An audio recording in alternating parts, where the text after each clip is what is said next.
A crise política na Venezuela se tornou foco de atenção dos brasileiros nos últimos anos. Interesse que parece relacionado à polarização política cada vez mais aguda aqui no Brasil. E o que chega do noticiário para nós? A grande mídia nacional e também internacional mostra o país vizinho à beira da convulsão social. E um governo acuado e violento na repressão aos protestos populares. Hoje nós vamos ouvir um representante do governo Maduro no Brasil, o cônsul-geral da Venezuela, Edgar González Marín. Muito bem-vindo, cônsul. Muchas gracias por la oportunidad, Vivian, de estar en esta emisora, televisión de la Asamblea, bueno, para tratar en lo posible de hablarle al pueblo de Minas Gerais y brasilero sobre las cosas que ocurren en nuestro país, ¿no? Cônsul, os protestos na Venezuela parecem ter refluído, né, nessas últimas semanas depois da instalação da Assembleia Constituinte, mas a imagem que chega no noticiário, independentemente disso, é essa que eu mencionei agora na abertura do programa. Como é que o governo Maduro explica isso? Lamentablemente, el manejo de los medios de comunicación a nivel nacional en nuestro país, en Venezuela, y a nivel internacional, ¿no?, dan una noticia que realmente no ocurre en nuestro país. El hecho de que tú por lo menos digas que existe una dictadura en un país donde en 18 años de revolución nosotros hemos hecho 21 procesos electorales. Ahora vamos a otro proceso electoral para elegir gobernadores el 15 de octubre. Então será o 22º proceso eleitoral en 18 años. En 18 años no puedes hablar de dictadura, ¿no? Donde algunos medios de comunicación ofenden de la manera como lo hacen, denigran de nuestro presidente, ¿no? Entonces, y entre otras cosas, no se puede hablar de una dictadura en un país que si realmente tú vas allá, o sea, tienes todos los medios de comunicación hablando con opiniones, es inaceptable que veas algunos medios aqui em Brasil hablando que existe ditadura em nosso país. Agora, há fatos que são apresentados que eu gostaria de confrontá-los com eles até para esclarecer. Por exemplo, fala-se muito no Brasil na crise de desabastecimento, uma situação dramática que os venezuelanos estão vivendo uma situação dramática de falta de uma série de produtos no dia a dia deles, deixando a população tensionada por causa disso. Fala-se também de um alto desemprego, de muita queda na renda e muita violência no país. Essa é de fato uma realidade? Quais são as tintas, né? O que é real e se não é, o que não corresponde ao que está sendo dito? Nosotros estamos ante una guerra económica que comenzó desde el inicio del gobierno del comandante Hugo Chávez, cuando gana las elecciones en el año 98, y nosotros fuimos a un proceso de referéndum para nosotros sustituir la Constitución de 1964. Y vamos a un proceso constituyente en 1999, donde allí se le consulta al pueblo también e incluimos nuevas leyes, la nueva ley de pesca, de hidrocarburos, la nueva ley de... Nuevas leyes que iban en función del pueblo. Sí.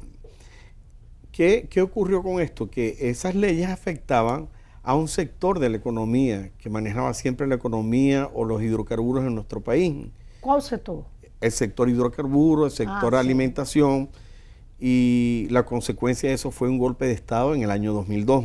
Todos sabemos que hubo un golpe de Estado apoyado por los Estados Unidos en el año 2002, el 11 de abril del año 2002. Cuando Chávez llegó a ser retirado. Exactamente, secuestrado, y hubo un golpe y retomamos el gobierno 3 días después con nuestro pueblo en la calle. A disputa econômica, então, vem desde esse período. Nosotros pensamos que desde ese momento ha comenzado una guerra económica con los empresarios, con muchos empresarios en Venezuela, y que después de lo que ocurrió en nuestro país, con el comandante Hugo Chávez, que asume la presidencia, después de unas elecciones, el presidente Nicolás Maduro, se ha profundizado más la guerra econômica. Então, assim, fala-se em boicote de produção. Boicote econômico.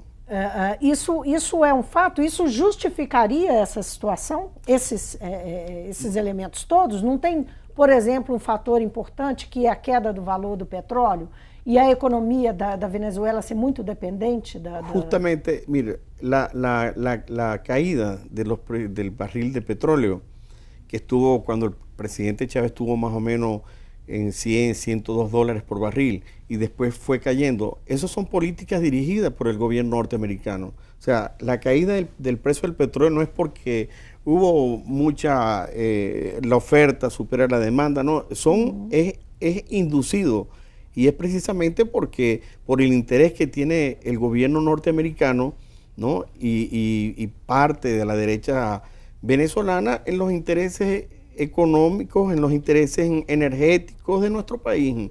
Estamos hablando de un país que tiene con una gran reserva de más de 284 millones de barriles de petróleo. Entonces justamente bajan el precio, inducen a la caída del precio del petróleo. Eso por supuesto que afecta a nuestra economía, ¿no? Y además de ello nosotros implementamos un sistema también de control de cambio para que no se extraigan todas las divisas de nuestro país, ¿no? Como una medida económica que la puede hacer cualquier país del mundo. Creo que en una oportunidad lo hizo Brasil, un control de cambio, ¿no? A falta de diversificação da economia da Venezuela agrava essa situação? Claro, nosotros si remontamos un poquito de historia, nosotros éramos un país para comienzos del siglo XX, éramos un país netamente agrario y desde 1914 que se hacen las primeras explotaciones de petróleo, los Estados Unidos en Venezuela, ahí comenzó a pasar un país lo que llamaban la enfermedad holandesa, ¿no? Que desarrollaron la parte energética de petróleo, pero el resto de nuestro país quedó desasistido, ¿no? Pasamos a un país agrario, un país con este desarrollo muy superficial energético, ¿no? Y conseguimos un país, por supuesto, que monoproductor, sin el desarrollo de otras alternativas que no sean la energética. Agora, Cônsul, existe assim questionamento muito grande sobre o governo Maduro, né, o seu governo questiona a cobertura e a abordagem da mídia. Quero retomar um pouquinho essa questão, porque a cobertura ela não é só no Brasil. No Brasil ela é bastante, digamos, crítica ao governo Maduro, mas internacionalmente também. Por outro lado, a mídia lá na Venezuela se diz censurada. Qual que é a versão do governo Maduro sobre a relação com a mídia e o fato de haver um discurso, vamos dizer, mais ou menos em uníssono sobre a situação da Venezuela, né? Que é crítico, que não apoia o governo de Maduro, que foi contra a Assembleia Constituinte? Por que esse, digamos, esse discurso bastante orquestrado, tanto no Brasil quanto fora?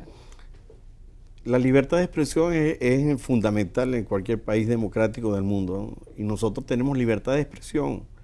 Tú puedes ver los medios de comunicación privados en Venezuela, que cualquiera tiene un programa y puede hablar, ¿no? Puede hablar de nuestro gobierno y criticar a nuestros dirigentes, a nuestro presidente. O sea, que allá no está cercenado la libertad de expresión. Ahora, esa política a nivel internacional, eso es orquestado. Yo te hablé y te dije que existía, por lo menos en Latinoamérica, tú ves que está la Sociedad Interamericana de Prensa que te reúne a esos medios. Porque esse é um discurso espanhol, não é? Esse é um discurso dos vizinhos latino-americanos, de vários deles, não é? Inclusive do novo governo, do governo que temos agora, que é o governo Temer. E é o discurso norte-americano também. A orquestração parte de quem? Dos Estados Unidos? Claro, eso es indudable. Es una operación de los Estados Unidos hacia Latinoamérica y en este caso hacia Venezuela, ¿no? Por la resistencia que ha tenido nuestro país, con las políticas que hemos hecho. Enfrentarnos a Estados Unidos no es nada fácil. Enfrentarse al imperio norteamericano para cualquier país del mundo no es nada fácil, ¿no? Entonces ahí comienza pues cómo tú manejas los medios de comunicación, que nosotros consideramos que es un poder más, ¿no? Tú ves cómo los medios de comunicación en muchos países del mundo quitan y colocan presidentes, ¿no? Y vemos cómo manejan la información. Ahí tenemos lo que ha ocurrido en el Medio Oriente, ¿no? Con cómo se manejaba el problema, la situación de Irak, de Libia, de algunos países. O sea, ¿qué era lo que le llegaba al televidente, pues, a través de los medios de comunicación? Entonces, son operaciones orquestadas por el gobierno de Estados Unidos. ¿En función de qué? En función de intereses, en este caso, en Venezuela, energéticos, ¿no? Agora, eu gostaria de passar com o senhor algumas críticas que são feitas e que são repetidas, para que o senhor respondesse sobre elas, né? Quando agora da instalação da eleição, uma crítica que se fez à eleição da Assembleia Constituinte, primeiro a ideia da Assembleia Constituinte, que foi muito falado, que fazer essa Assembleia Constituinte, Maduro convocar a eleição, seria uma traição à Carta que foi aprovada em 99, que uma traição ao Chaves, né? Que liderou naquela época a construção de uma outra carta no país. Uma outra crítica que se faz é que não houve legitimidade, porque o comparecimento foi inferior a 50%, teria sido em torno de 41% o comparecimento nas urnas. Sobre especificamente a Assembleia, esses dois pontos. Mira, voy a comenzar por lo último, ¿no? Fueron 8.320.000 venezolanos que fuimos a las urnas electorales el 30 de julio para elegir una Asamblea Nacional Constituyente que está dentro de la Constitución de 1999 en el artículo 348, donde el presidente de la República en Consejo de Ministros puede convocar, ¿no?, a una Asamblea Nacional Constituyente, ¿no?, como poder originario, ¿no? Y además de ello, nosotros no estamos traicionando, ni el presidente está traicionando al comandante Chávez. Es una constitución de 1999 que el mismo comandante nos decía que en el futuro había que ir reforzando esa constitución de 1999. Y lo que hemos hecho es eso, llamar a un proceso de Asamblea Nacional Constituyente bien representado, con 545 diputados, de los cuales 365 diputados territoriales. Agora, o argumento normalmente gira em torno do fato de que Maduro não tinha, enfim, a maioria na Assembleia que hoje funciona, na Assembleia Nacional, né? No nosso, que aqui é nosso Congresso Nacional. Não tinha maioria, então que essa foi uma estratégia para conquistar, retomar uma maioria no parlamento. A construção dessa Assembleia Constituinte, a eleição dessa Assembleia Nosotros perdimos un proceso electoral, ¿no?, de la Asamblea Nacional, donde la oposición ganó, pero como poder legislativo, esa oposición que ganó en la Asamblea Nacional, ellos no se instalaron, pero no cumplieron con sus funciones de legislar. Si no era la amenaza de que Maduro sale en 3 meses, de que Maduro sale en 5 meses, acudiendo a las calles con un gesto fascista, sin legislar. Y por supuesto que nosotros tenemos un país que tiene todos los poderes, y el Tribunal Superior, el Tribunal Supremo de Justicia, declaró a esa Asamblea Nacional inhabilitada porque no iban a trabajar. Essa é a realidade que não sabe Mas não é fato que foram transferidos poderes dessa Assembleia para... Não, da Assembleia Nacional de ellos... Para a Suprema Corte lá, não? Bueno, en la medida que tú ves que esa Asamblea Nacional no funcionaba, el Tribunal Supremo de Justicia tomó una medida, pues, de que ellos estaban prácticamente inhabilitados, no sesionaban, ¿no? Entonces no puede funcionar con un Congreso o, en el caso nuestro, una Asamblea que no sesiona. Y ellos tenían también dentro de la Constitución la posibilidad de llamar a una Asamblea Nacional Constituyente. Ellos como tal pudieran haberlo llamado, nunca la llamaron. En el momento que intentaron llamar a una Asamblea Nacional Constituyente, lo hicieron era para derrocar al gobierno de Maduro. Una de las vías pues, que tiene la oposição venezolana, não? Eu queria falar um pouquinho sobre a questão da violência. Foram muitos meses de violência, mais de uma centena de mortos, não é? Nesses meses que antecederam a Assembleia Constituinte. Chegava muito no Brasil as notícias de que o governo Maduro estava promovendo uma violência contra opositores nas ruas. Como é que o governo Maduro se defende dessa acusação? Que agiu com bastante violência, que foi muito repressor. E daí o confronto ter sido tão sangrento.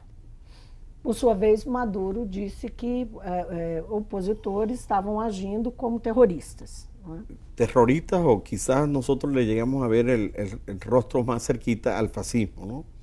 Porque imagínate que, Vivian, que tratar de quemar un hospital es un gesto fascista. Tratar de quemar una creche donde están unos niños es un gesto fascista. Quemar personas es un gesto fascista o no lo es.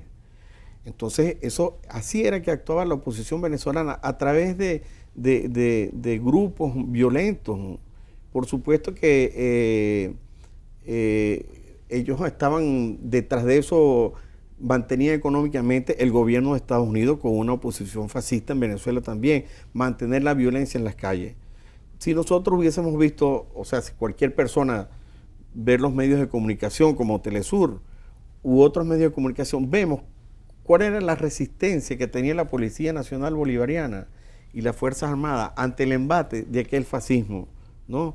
Una cantidad de muertos en las calles, y ellos lo que te transmitían los medios de comunicación es que eran muertos que había ocasionado el gobierno, ¿no? La violencia era más de la oposición, o sea, unos jóvenes con una vestimenta que cuesta mucho dinero, ¿entiendes?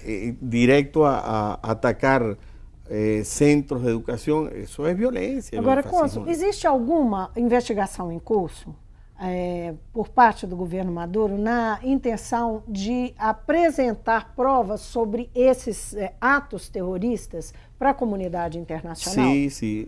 A Assembleia... Porque, na verdade, a Venezuela precisa buscar esse apoio e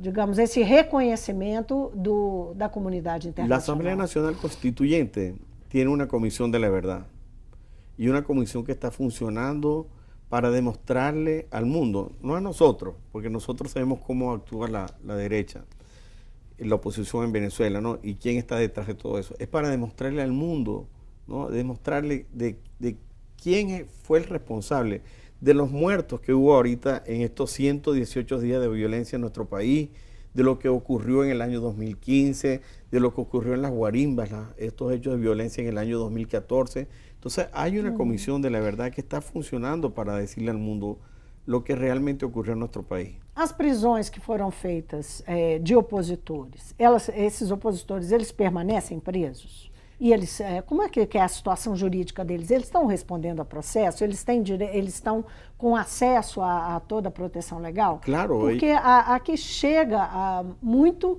a visão de que eles são vítimas de um governo autoritário. Eles estão presos por um governo autoritário. Claro, esa es la visión que dan estos medios de comunicación a nivel internacional, colocando a la víctima como victimario, ¿no? Entonces colocas a un ejemplo el caso de un opositor, Leopoldo López. Él es el responsable de 41 muertes que hubo en el año 2014. Entonces una persona... Él continúa preso. Él está en su casa, tiene casa por cárcel, ¿no? Y se le han respetado todos sus derechos, porque en Venezuela se le respetan todos los derechos a todo el mundo, ¿no? Entonces son responsables de hechos de violencia, de muerte. Entonces, tú tienes que ser responsable. Si yo llamo a la violencia a la calle y hay muertos, yo tengo que asumir mi responsabilidad. O presidente dos Estados Unidos endureceu, né, mais recentemente, o discurso em relação à Venezuela. A Venezuela teme uma intervenção norte-americana? Mira, nosotros realmente... Concretamente, assim, há um temor concreto de uma intervenção? Nosotros no tenemos temor de lo que habla este señor, pues. O sea, se puede esperar cualquier cosa de allí. Lo que nosotros sí le podemos decir al mundo, que nosotros hoy por hoy tenemos un país, un pueblo que está consciente de lo que quiere, consciente para dónde vamos, y que es un pueblo que está dispuesto a defender su soberanía y su autodeterminación, ¿no?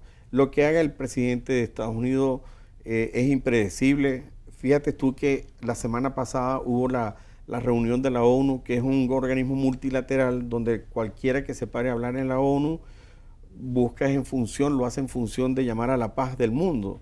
Y este señor fue para allá a llamar a intervenciones y nos coloca unas sanciones económicas y dice que nos va a intervenir militarmente. Bueno, nosotros estamos allí esperando ver qué es lo que él va a... Venezuela no está sola en el mundo tampoco. Quando o senhor fala de o povo venezuelano, pode-se falar em o povo venezuelano em relação ao governo e o que o governo pensa, porque na verdade não existe hoje uma divisão do povo venezuelano. Ele não está realmente dividido? Claro, existe una división y hay un sector de la oposición y que nosotros respetamos muchísimo.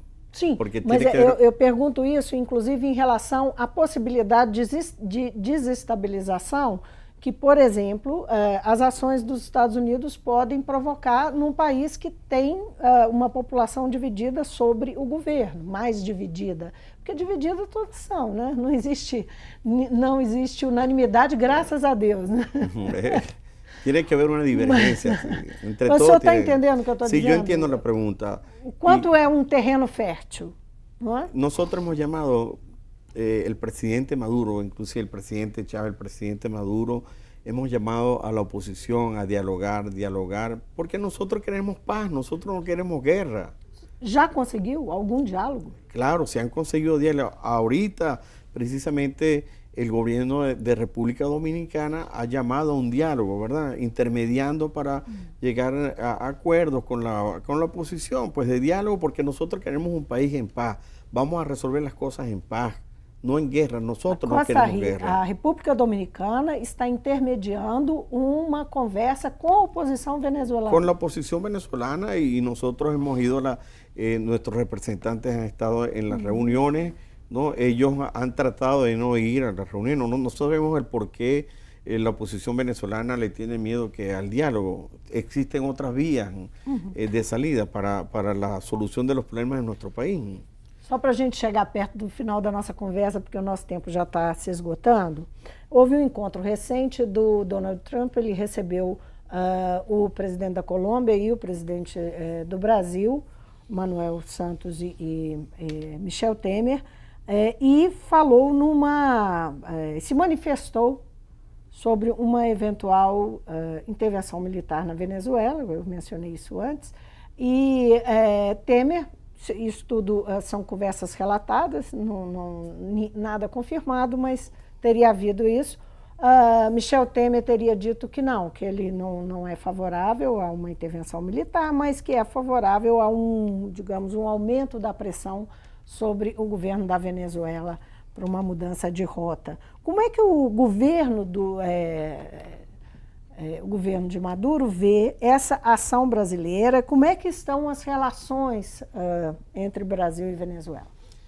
Yo pienso que pensamos nosotros, nuestro gobierno, que ningún presidente de Latinoamérica estaría de acuerdo con una intervención militar norteamericana en cualquiera de los territorios de los países, ¿no? Entonces es indudable que hay que tener una posición de no intervención militar, porque eso no conlleva nada, y más que todo en nuestra región, que no está caracterizada por guerras, ¿no? Eso por un lado. Y por otro lado, pues pienso que hay que llamar al diálogo, a la paz. Algunos presidentes consideran que hay que presionar más. No sé si estos presidentes que ahora se reunieron en un grupo de Lima, donde hay varios presidentes de Colombia, Perú, etcétera, que creo que está sim, inclusive presidente Brasil. do Peru também. Exactamente, verdade. entonces ellos, bueno, llaman a que presionen. ¿De qué manera más nos van a presionar a nosotros?